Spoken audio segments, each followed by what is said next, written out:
Hello दोस्तों आज की इस वीडियो में हम लोग हल करने वाले हैं क्लास 9th के मैथ का जो चैप्टर है 5वां यूक्लिड की ज्यामिति का परिचय। ठीक है, तो काफ़ी महत्वपूर्ण प्रश्न है, इसके बेस पर क्वेश्चन आते रहते हैं आपके 4 नंबर्स के 5 नंबर के। तो देखिए, इस चैप्टर को हल करने के लिए सबसे पहले आपको इसका बेसिक पता होना एकदम से ज़रूरी है। ठीक है, क्योंकि बेसिक अगर नहीं पता रहता है तो एकदम 100% गारंटी है कि आप इस चैप्टर को नहीं हल कर पाएंगे। ठीक है, तो बेसिक कौन सा है आइए देखते हैं। तो देखिए यहाँ पर है आपका कि यूक्लिड के कुछ अवग्रहित। ठीक है, तो यहाँ पर आपका ये वाला दिया हुआ है। तो देखिए यही आपका मोस्ट इम्पॉर्टेंट है। ठीक है, अवग्रहित का मतलब ये होता है कि यूक्लिड ने कुछ अपने तथ्य दिए थे। ठीक है, कुछ अपनी बातें रखी थी जो एकदम से सत्य होती है और हर समय ये लागू होती है। जैसे यहाँ पर समझते हैं कि वे वस्तुएं जो एक ही वस्तु के बराबर हो और एक दूसरे के बराबर होती है। तो ये चीज़ है क्या, इसको हम लोग आसान भाषा में समझेंगे और उसके साथ ही साथ ये अभिधारणा कुछ दिए, टोटल 5-6 अभिधारणा है, तो उसको भी आपको देखना होगा। ठीक है, तो चलिए इसको हम लोग समझते हैं आसान भाषा में। अब देखिए यहाँ पर जो भी यूक्लिड का अभिगृहित थे उसके तथ्य थे। ठीक है, तो वो सारा चीज़ हमने यहाँ पर नोट कर लिया है। ठीक है, तो कह रहे थे कि वे वस्तुएं जो एक ही वस्तु के बराबर हो एक दूसरे के बराबर होती हैं। इसका क्या मतलब है, जैसे कि समझिए कि वे वस्तुएं जो एक ही वस्तु के बराबर है। मान लीजिए यहाँ पर कोई एक पहले से ही एक वस्तु था। ठीक है, अब इसी वस्तु के बराबर ये भी है, ये भी है। ठीक है, अब इसी वस्तु के बराबर ये वाला भी है। ठीक है, 2-3 वस्तु ऐसे तरीके के हैं। कह रहा है कि इसी वस्तु के बराबर ये भी था, इसी वस्तु के बराबर ये भी है। ठीक है, तो ये क्या हो जाएगा, ये सभी के सभी आपस में बराबर होंगे। ठीक है, एक दूसरे के बराबर होंगे, बस यही चीज़ है और कुछ भी नहीं है। ठीक है, जो कि ये लगभग में सभी को मालूम भी होगा। ठीक, बस अब ऐसे कुछ इस तरीके से लिख दिया है कि पढ़ने में लग रहा है कि भाई ये है क्या। ठीक है, तो ज़्यादा कुछ बड़ी चीज़ नहीं है। अब यहाँ पर देखिए दिया है कि यदि बराबरों को बराबरों में जोड़ा जाए तो पूर्ण भी बराबर होता है। अब है क्या, समझिए इसको। जैसे मान लीजिए 5 बराबर 5 है, बराबर बराबर है, बराबरों में कह रहा है कि बराबर जोड़ा जाए, मतलब कि 5 + 1 इधर कर दें और 5 + 1 इधर कर दें तो ये क्या हो जाएगा, 6 हो जाएगा। तो वही कह रहा है कि यदि बराबरों में बराबर जोड़ा जाए तो जो पूर्ण आएगा, जो लास्ट में आएगा वो भी बराबर होगा। बस ये सभी को पता होता है। आ गया ये कह रहा है कि यदि बराबरों में बराबर घटाया जाए तो शेषफल जो भी बचेगा वो भी आपका बराबर होगा। तो सेम वही चीज़ है। मान लीजिए यहाँ पर 4 बराबर 4 है, इसमें से हमने 4 - 1 कर दिया और इधर भी होगा 4 - 1, बराबर में से बराबर घटाएं तो जो बचेगा वो भी बराबर आएगा। ये चीज़ इसमें कह रहा था, तो वही रियल है। ठीक है, इसी तरीके से चौथा नंबर कह रहा है कि वे वस्तुएं जो परस्पर संपाती हों एक दूसरे के बराबर होती हैं। अब इसका मतलब क्या है समझिए, कोई भी दो वस्तु है। ठीक है, कोई भी दो वस्तु है और वो एकदम से लंबाई चौड़ाई एकदम से सब कुछ एकदम बराबर है। इस वस्तु को उठा के अगर हम इस पर रखें तो चारों तरफ से एकदम से सेम टू सेम बराबर हो रहा है, तो वो आपका क्या हो जाएगा, हम कहेंगे कि ये वस्तु और ये वस्तु क्या है, संपाती हैं। ठीक है, तो जब वस्तुएं संपाती होती हैं तब ये क्या होगा, बराबर होगा। और एक चीज़ और, अब केवल यही इसका नहीं है, अब देखिए एक चीज़ और, एक और कंडीशन होता है। जैसे मान लीजिए कि यहाँ पर ये कोई इतना बड़ा वस्तु है। ठीक है, इतना बड़ा वस्तु है और एक वस्तु है, इसको मान लेते हैं ए, इसको मान लेते, ठीक है, ए भी कोई वस्तु है। एक वस्तु है जो कि थोड़ा इतना ही छोटा है। ठीक है, और एक और छोटा सा और वस्तु है ये वाला। ठीक, ये पहला वस्तु है, ये दूसरा वस्तु है। तो हम क्या करेंगे कि इस वस्तु को, इस वाले वस्तु को उठा करके यहाँ रखेंगे।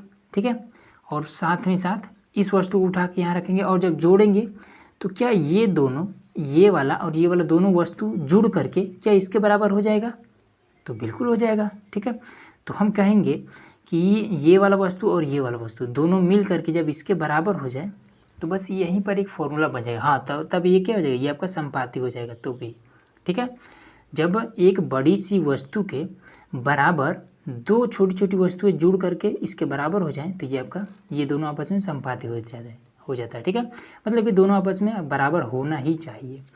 तो ये वाला मान लेते हैं वस्तु है हमारा ए बी नहीं, ए बी तो हमने यहाँ पर मान रखा है, इसको कुछ और मान लेते हैं, इसको मान लेते हैं पी, ये को मान लेते हैं क्यू और इसको मान लेते हैं आर।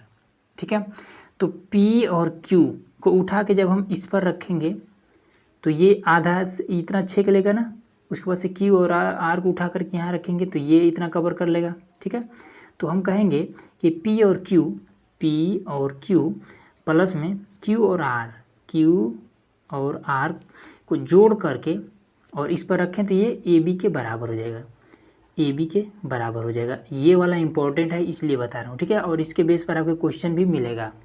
ठीक, तो ये क्या है, ये वाली वस्तु के ये वाला वस्तु समपाती है। ठीक, अब इसके बाद से कह रहा है कि पूर्ण अपने भाग से बड़ा होता है, पूर्ण अपने भाग से बड़ा होता है। ये क्या है, मान लीजिए कोई एरिया है, मान लीजिए पूर्ण है, ये पूरा एरिया है। ठीक, अब इसका अगर इतना भाग, मान लीजिए ये आपका तरबूज है, ठीक है, काटा हुआ तरबूज है, इतना भाग हमने निकाल करके यहाँ पे रख दिया, ये हमने तरबूज का इतना भाग निकाल करके यहाँ रख दिया। ठीक है, यहाँ से गायब करके यहाँ पे रख दिया। तो क्या, अब देखिए ये आपका पूर्ण है, ये आपका भाग है, तो यही तो करेगी पूर्ण, जो पूर्ण है ये अपने भाग से बड़ा होता है, तो ये आपका पूर्ण जो है ये इससे हमेशा बड़ा होगा, यही चीज़ है और कुछ भी नहीं है। ठीक है, ये पूर्ण जो होगा हमेशा अपने इस वाले भाग से बड़ा होता है। ठीक, अब इसके बाद से एक ही वस्तु के दोगुने परस्पर बराबर होते हैं। इसका क्या मतलब है, एक ही वस्तु के दोगुने, तो एक ही वस्तुओं के दोगुने परस्पर बराबर होते हैं। मान लीजिए कोई व्यक्ति है, ठीक है, मान लीजिए दो स्टूडेंट हैं, एक के पास 5 और एक के पास 5-5 टॉफ़ी है। ठीक है, दोनों के पास 5-5 टॉफ़ी है। तो कह रहा है कि एक ही वस्तु के दोगुने, ठीक है, दोनों के पास एक ही वस्तु है ना, दोनों के पास टॉफ़ी है ना, तो दोनों के पास 5-5 टॉफ़ी है, इसका दोगुना 10 हो जाएगा, ये इसका दोगुना 10 हो जाएगा। तो ये क्या हो जाएगा, ये परस्पर बराबर होते हैं। तो वही कह रहा है कि एक ही वस्तुओं के दोगुने परस्पर बराबर होते हैं। एक ही वस्तु थे, ठीक है, दोनों के पास, दोनों का जब हमने दोगुना किया तो ये दोनों आपस में बराबर हैं। ठीक, उसी तरीके से कि एक ही वस्तु के आधे परस्पर बराबर होते हैं। अब मान लीजिए दोनों के पास 4-4 टॉफ़ी है, ठीक है, अब इसका आधा कर देंगे तो 2-2 टॉफ़ी हो जाएगा। तो ये क्या हो जाएगा, दोनों परस्पर बराबर होते हैं। बस यही चीज़ है जो कि लगभग में सभी को पता होता है। ठीक है, तो ये चीज़ हो गया। अब इसके बाद से थोड़ा बहुत अभिधारणा के बारे में भी जान लेते हैं। तो देखिए, अब देखिए यहाँ पर आपका अभिधारणा 1 है। ठीक है, तो सिंपल है, इसमें कह रहा है कि एक बिंदु से एक अन्य बिंदु तक एक सीधी रेखा खींची जा सकती है। ठीक है, तो इसमें देखिए कोई बड़ी चीज़ नहीं है।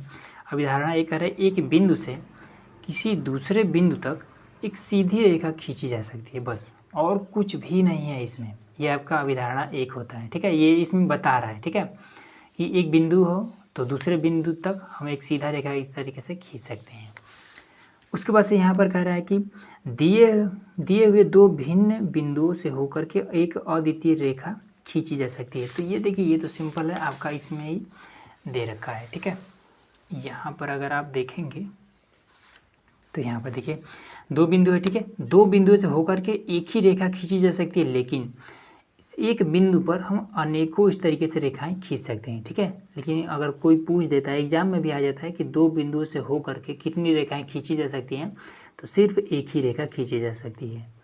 ठीक है, और इसके बाद से यहाँ पर है आपका अभिधारणा दूसरा कि एक शांत रेखा को अनिश्चित रूप से बढ़ाया जा सकता है। ठीक है, शांत रेखा मतलब कि इस तरीके से सिंपल अगर कोई लाइन खींच दिया गया है तो उसको हम इधर भी चाहें जितना हम आप ज़रूरत के हिसाब से बढ़ा सकते हैं, इधर भी हम बढ़ा सकते हैं। ठीक है, लेकिन वही रेखा खंड रहेगा, जैसे कि यहाँ पर आपका रेखा खंड है, ये और ये यहाँ से यहाँ तक आपका एकदम से निश्चित है, ये रेखा खंड होता है।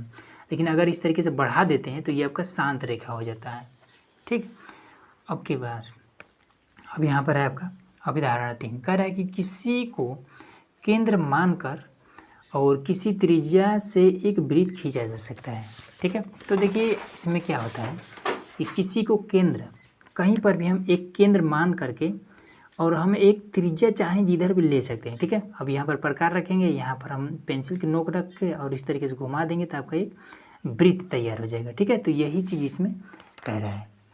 उसके बाद से कह रहा है कि सभी समकोण एक दूसरे के बराबर होते हैं। अब देखिए ये क्या है, अभिधारणा 4 में आपका सभी समकोण कह रहा है। जैसे कि मान लीजिए यहाँ पर कोई लंब है। ठीक है, ये आपका लंब, ये लंब नहीं होता है, इसको हम कहते हैं क्षैतिज रेखा। इस पर हम इस तरीके से ये एक लंब डाल दिए। ठीक, ये हमने लंब डाल दिए, तो यहाँ पर आपका 90 डिग्री का बन रहा है ना। तो जब लंब पर एक तरफ अगर 90 डिग्री का बन रहा है तो दूसरे तरफ भी एकदम से बराबर होता है, इधर भी आपका 90 डिग्री बनेगा। ठीक है, ये अब देखिए यहाँ पर हमारा उदाहरण नंबर 1, ठीक है, यहाँ पर हमने नोट कर दिया है और फिगर भी बना था, हमने बना दिया था। इसमें देखिए क्या है कि यदि ए, बी और सी एक रेखा पर स्थित है, ठीक है, कोई मान लीजिए रेखा है, सब फिर से हम एक बार रेखा बना दे रहे हैं।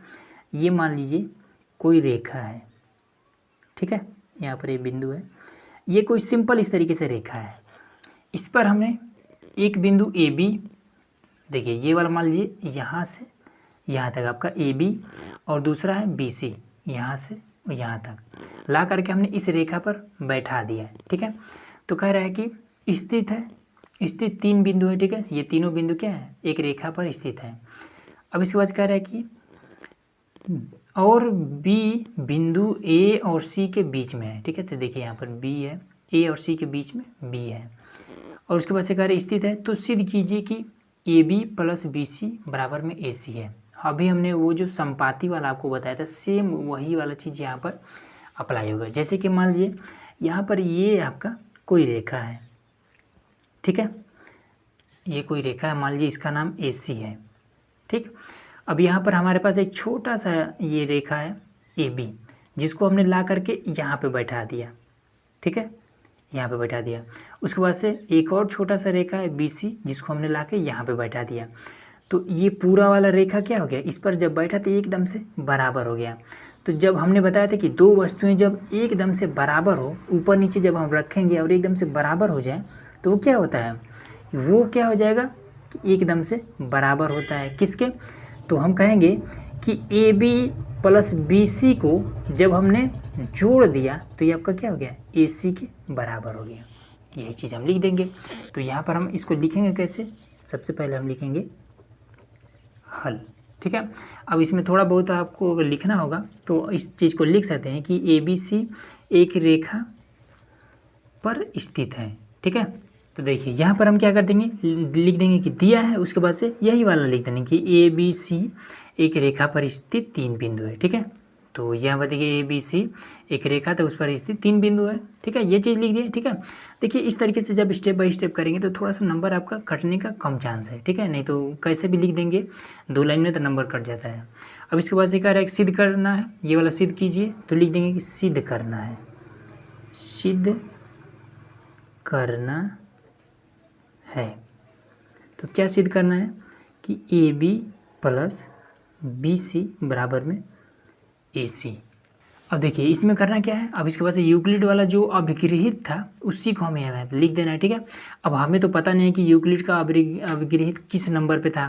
ठीक है, हालांकि चौथा नंबर पे था कि जब दो वस्तुएं संपाती हो तो आपस में बराबर होती हैं। ठीक है, अब हम अगर आपको पता नहीं रहता है कि किस नंबर पे था वो, तो आप लिख देंगे कि यूक्लिड के अभिगृहित अनुसार जब दो वस्तुएं संपाती हों तो आपस में बराबर होती हैं। ये चीज़ हम यहाँ पे लिख सकते हैं। तो लिख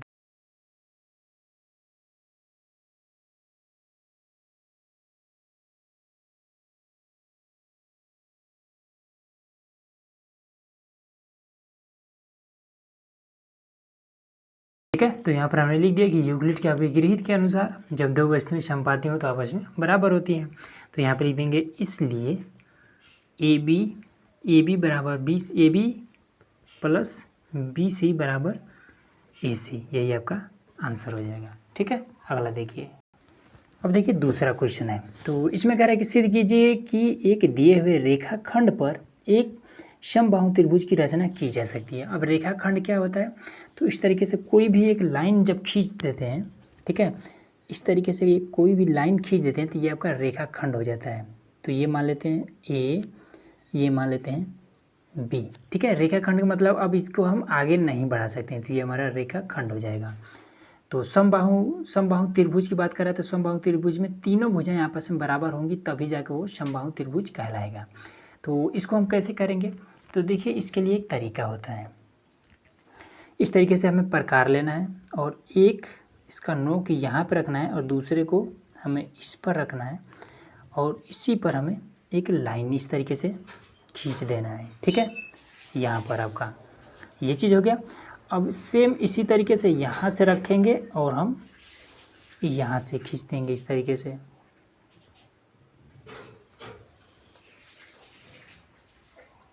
अब देखिए यहाँ पर हमें एक बिंदु मिल चुका है, ठीक है। तो अब क्या करेंगे, सिंपल इस तरीके से इस बिंदु से हम मिला देंगे, ठीक है। यहाँ से ये मिल जाएगा और यहाँ से आपका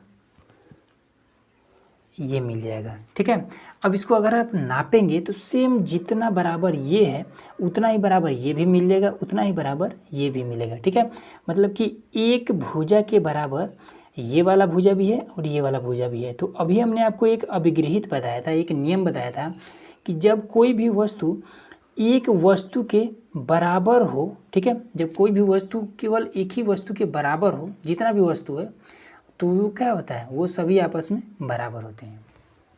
तो देखिए यहाँ पर हमने फिगर को रेडी कर दिया। फिगर में हमने क्या किया है, रेखाखंड को लिया है, ठीक है। एक रेखाखंड, ये तो आपको पता ही है, प्रकार से हमने लेकर के यहाँ पर हमने एक इस तरीके से आर्क बना दिया, ठीक है। उसके बाद से यहाँ से हमने एक बना दिया, तो यहाँ पर हमें एक बिंदु मिल चुका है। अब हमने क्या किया, यहाँ से यहाँ तक हमने मिला दिया है, इसको मिला दिया है, ठीक है। इसको हमने जो नया बिंदु मिला इसको हमने नाम दे दिया C, ठीक है। तो अब इसमें हमारा ये जो यूक्लिड का अभिगृहित है उसमें क्या कहता है, एक हमने आपको बताया था कि किसी भी वस्तु के वे वस्तुएं जो एक ही वस्तु के बराबर हो, ठीक है, वे वस्तुएं जो एक ही वस्तु के बराबर हो वो एक दूसरे के बराबर होती हैं, ठीक है। ये आपका यूक्लिड का जो पहला अभिगृहित है वही वाला है। तो देखिए ये हमारा कोई वस्तु है, इसी वस्तु के बराबर ये भी है, ये भी है, तो क्या हो जाएगा, तो ये एक दूसरे के बराबर होंगे, ठीक है। तो यही चीज़ें यहाँ पर लिख देंगे। तो देखिए यहाँ पर हम लिख देंगे कि यूक्लिड के अभिगृहित एक से, ठीक है, वे वस्तुएं जो एक वस्तु के बराबर होती हैं एक दूसरे के बराबर होती है, ठीक है। वे वस्तु मतलब कि एक यहाँ पर कोई वस्तु है, ठीक है, इसके बराबर ये भी है और ये भी है, ठीक है। तो हम ये क्या हो जाएगा, एक दूसरे के सभी बराबर हो जाएंगे। तो ये यहाँ पर हम कंडीशन लिख देंगे, इसलिए ए बी के बराबर ये भी है बराबर BC बराबर AC। बस यही आपका सिंपल आंसर हो जाएगा।